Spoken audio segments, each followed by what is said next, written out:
Phone storage నిండిపోతే వెంటనే ఖాళీ చేస్తాం. ఇంట్లో అక్కరకు రాని వస్తువులు ఉంటే వాటిని కూడా బయటపడేస్తూ ఉంటాం. మరి మన శరీరంలోని మలినాల సంగతేమిటి? పేగులు, రక్తనాళాలు అనే తేడా లేకుండా పేరుకుపోతున్న అవశేషాలు, రసాయన వ్యర్థాలను ఎలా బయటపడేయాలి? శరీరాన్ని స్వచ్ఛంగా ఎలా శుద్ధి చేసుకోవాలి? ఇందుకు వంటింటి చిట్కాలు, ఆహారపు అలవాట్లు ఎంతగానో ఉపకరిస్తాయంటారు నిపుణులు. ఒంట్లోని మలినాల్ని తొలగించి శరీరాన్ని శుద్ధి చేసే డీటాక్సిఫికేషన్ పద్ధతుల గురించి ఇప్పుడు తెలుసుకుందాం.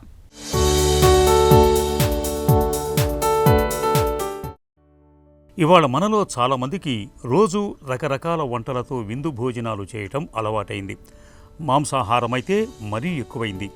దీంతో పెద్ద మొత్తంలో కొవ్వులు, చక్కెరలు శరీరంలో చేరుతున్నాయి. నిజానికి ఇవి జీర్ణ వ్యవస్థపై తీవ్ర దుష్ప్రభావం చూపుతాయి. కాబట్టి మితాహారం చాలా ముఖ్యంగా పీచు ఎక్కువగా ఉండే సీజనల్ పండ్లు, కూరగాయలు, చిరుధాన్యాలు ఆహారంలో భాగం చేసుకోవాలి. దీంతో జీర్ణక్రియ సాఫీగా సాగుతుంది. వయసు, ఆరోగ్య పరిస్థితులు, శారీరక సామర్థ్యాలను దృష్టిలో పెట్టుకుని వారానికో 15 రోజులకో ఒక పూట ఉపవాసం చేయటం ఉత్తమం. తాజా ఆకుకూరలు, కూరగాయలు శరీరం నుంచి మలినాలను తరిమేస్తాయి. నేరేడు గుజ్జులో ఉండే యాంటీ ఆక్సిడెంట్లు కిడ్నీలపై ఒత్తిడిని తగ్గిస్తాయి. శరీర జీవక్రియల సమతుల్యతను మెరుగుపరిచి పరోక్షంగా కాలేయంపై భారాన్ని తగ్గిస్తాయి. కిడ్నీలను శుభ్రం చేయటంలో దానిమ్మ పాత్ర కీలకం. ఇందులోని యాంటీ ఆక్సిడెంట్లు వాపు ప్రక్రియను తగ్గించి కిడ్నీలో రాళ్లు ఏర్పడకుండా నివారిస్తాయి. బొప్పాయిలో ఉండే పపైన్ అనే ఎంజైమ్ ఆహారంలోని ప్రోటీన్లను విచ్ఛిన్నం చేయటానికి సహకరిస్తుంది. దీంతో కాలేయంపై జీవక్రియ భారం తగ్గుతుంది. ఇందులో ఫ్లేవనాయిడ్లు, విటమిన్ సి పుష్కలంగా ఉండటం వల్ల ఫ్యాటీ లివర్ సమస్య తగ్గుతుంది. క్రాన్బెర్రీస్లో ఉండే ప్రొయాంథోసైనిడిన్స్ అనేవి మూత్రనాళ ఇన్ఫెక్షన్లను రాకుండా నిరోధిస్తాయి. బత్తాయిలో ఉండే లియోనాయిడ్స్ అనే సమ్మేళనాలు కాలేయ ఎంజైముల్ని ఉత్తేజపరిచి విష పదార్థాలను తొలగిస్తాయి. బత్తాయి రసం కాలేయ కణాలకు పునరుజ్జీవాన్ని ఇస్తుంది. పుచ్చకాయ మూత్ర విసర్జన సక్రమంగా జరిగేలా చేస్తుంది. ఇందులోని సిట్రులిన్ రక్త ప్రవాహాన్ని మెరుగుపరుస్తుంది.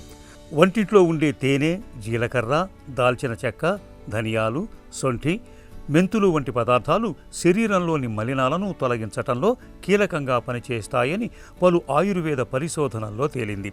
నిమ్మరసం, కొబ్బరి నీళ్లు, గ్రీన్ టీ, ఉసిరి రసం కూడా మంచి డీటాక్సిక్ పానీయాలే.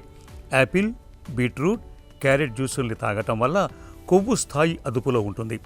ఇక నిద్రపోవటానికి 2 గంటల ముందు నుంచి ఏమీ తినకూడదు.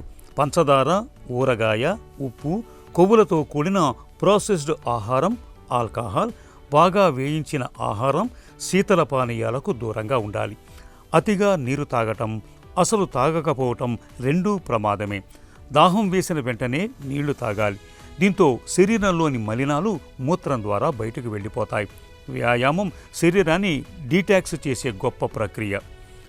కసరత్తులతో శరీరంలోని మలినాలు చెమట రూపంలో బయటకు పోతాయి. రోజు సూర్యోదయ, సూర్యాస్తమయ సమయాల్లో కనీసం అరగంటైనా శరీరానికి ఎండ తగిలేలా చూసుకోవాలి. ఈ జాగ్రత్తలు మన ఒంట్లోని మలినాల్ని తొలగించి మన ఆరోగ్యాన్ని దివ్యంగా ఉంచుతాయి.